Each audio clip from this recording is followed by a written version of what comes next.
What is up, guys? It's Matt. Today we're going to be unboxing and taking a look at the Xiaomi Mi 9T. Be sure to subscribe for the full review. So this does have a 6.39-inch display, 1080 by 2340. It does have a 48 megapixel camera, 6 gigabytes of RAM, and a Snapdragon 730 processor, along with a 4000 milliamp battery. So you do have a triple camera setup on here. You have Android 9, the MyUI 10 on here, so it's going to be a very interesting phone. So let's go ahead and hop into it. So you can pick this phone up on Amazon for about $314. This is the international model, and one of the things that got my interest was the price of the phone is actually very interesting. For this, you have a full screen with the pop-up camera, so no notch on this guy, and I just thought that was really interesting and was worth a look. Alright, so this box was crazy hard to get into. I had to use a knife to kind of pry it open. So let's go ahead and check this out real quick. I think this is the first Xiaomi phone that I've used, so very excited. Oh, so they throw in a little case. It's definitely not going to protect your phone from a drop. As you can see, it's got sort of, it's a little case to protect your phone from, I guess, scratches or whatever, but that's definitely not going to protect you from a drop. You got paperwork. We got the phone right here. Slam it to the side real quick.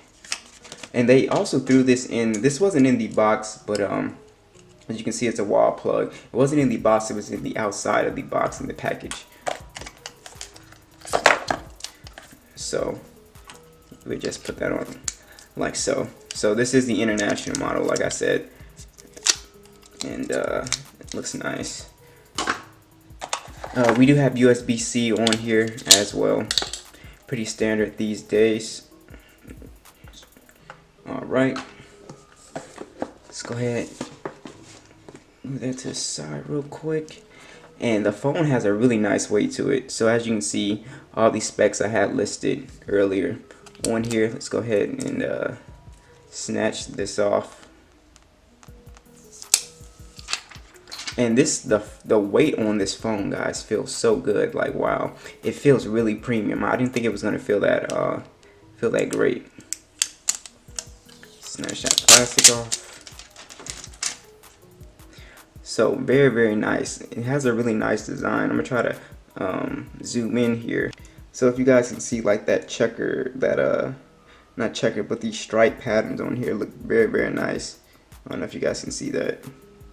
Very nice. Coming down here, we have the speaker grill, USB-C, and the SIM card slot or tray, and nothing on the sides here.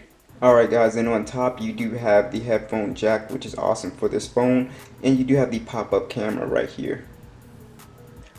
Alright, guys, we are all booted up on the phone, and the display on here is gorgeous, as you would expect. First time using MyUI 10, so we're going to go ahead and run through that. But first, let's go ahead and jump into the camera so we can see that pop-up. Alright, guys, I want to go to the camera, and look at that. That's so cool. Wow. And it lights up red, it looks like. Let's try again. Yeah, it lights up red. That's pretty neat. That is really cool, guys. That's awesome. And it's pretty fast too. It didn't seem really slow, but it comes up kind of like in slow motion. Yeah, I could do this all day, man. That is cool. That's like some Inspector Gadget stuff right there. Alright, so let's go ahead and get into the phone. I restored my phone and apps keep popping up on the display, which I don't understand. Like, it keeps popping up like that, scanning it to make sure it's a safe app, even though they're all apps from the Google Play Store or whatever. So I'm trying to figure out how to turn that off, I guess. I'm going to turn that off. And let's go ahead and check out the toggles on here. So we got mobile data, we got a flashlight on here, screenshot, lock screen, we got reading mode on here, so to make the screen, rotate, GPS, auto brightness. We do have a D&D, what is that? Oh, vibrate, NFC. Oh, it turns sync on vibrate NFC. It turns all that on. Hotspot, we have buttons, navigation buttons disabled, double tap any button to return them back. So this disables the navigation buttons. That's pretty interesting. Alright, let's hop into the settings app. So I installed, I think, like 30 applications so far, and see how much storage we have left.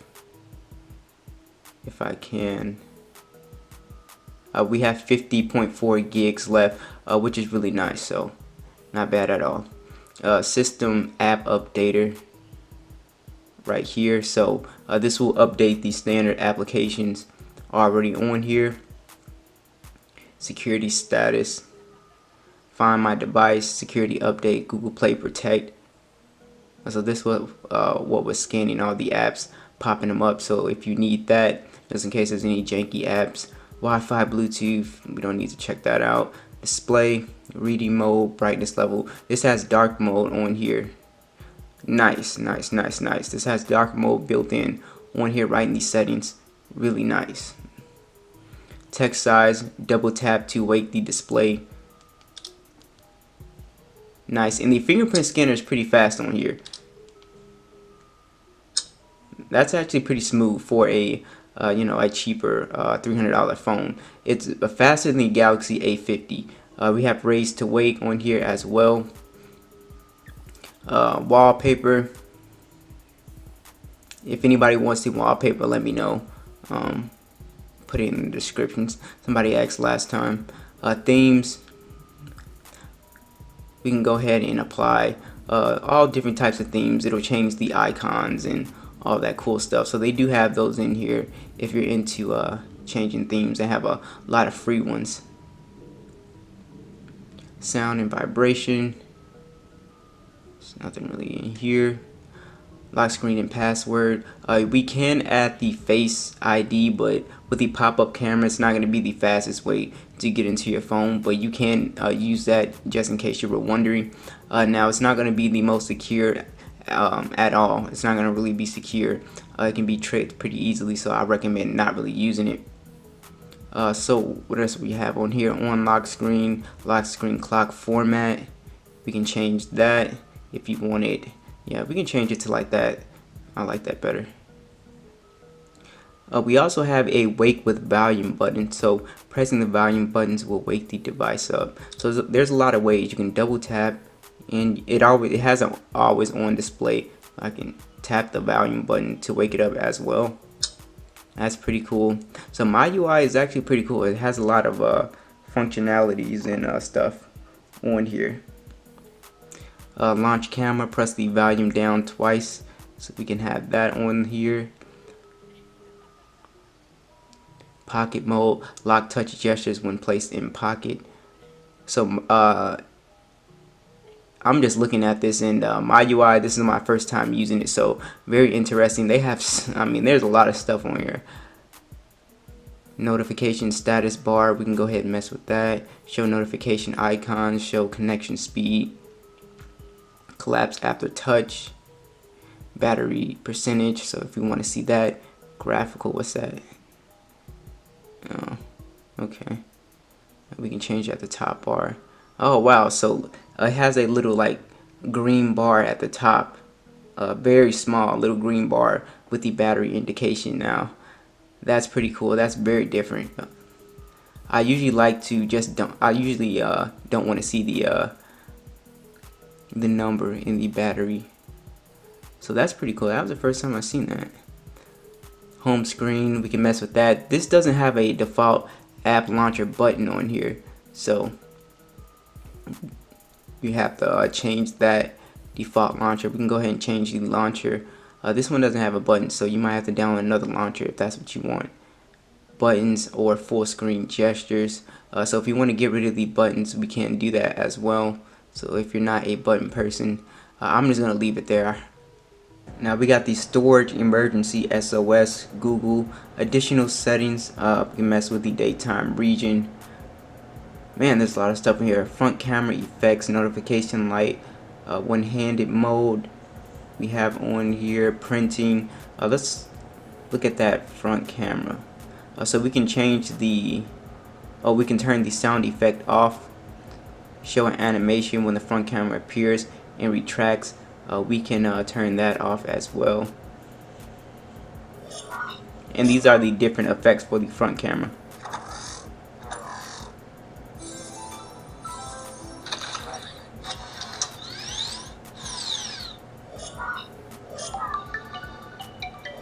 You can keep this one. This one sounds pretty cool. My mover, you have that. Sender. So a lot of stuff in my UI, much more than Huawei's. There's a ton of stuff in here. So like I said, this is my first time. Dual apps, permissions, app lock. We can lock certain applications, put a password on them, and you can set up that that dual as second space. So if you just want to complete second space, you can set that up. I'll show that in the full review. Manage apps, we can mess with that. So very cool.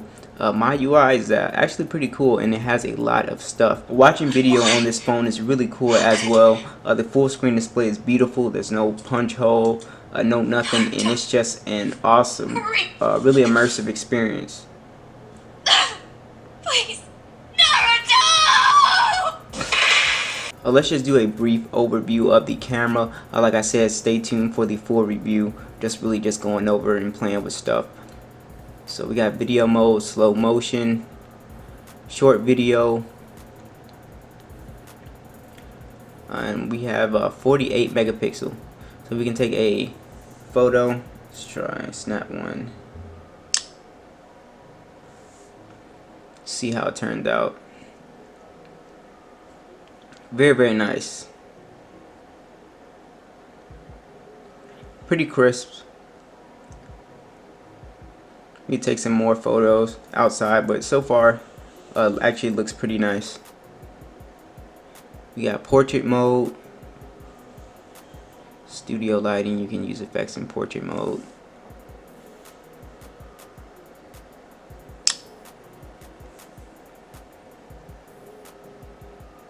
So this camera actually is pretty nice.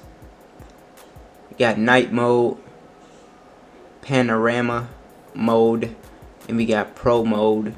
We can go ahead and mess with the ISO and all that good stuff. I want to see what video this plays in. Does this shoot in 4K?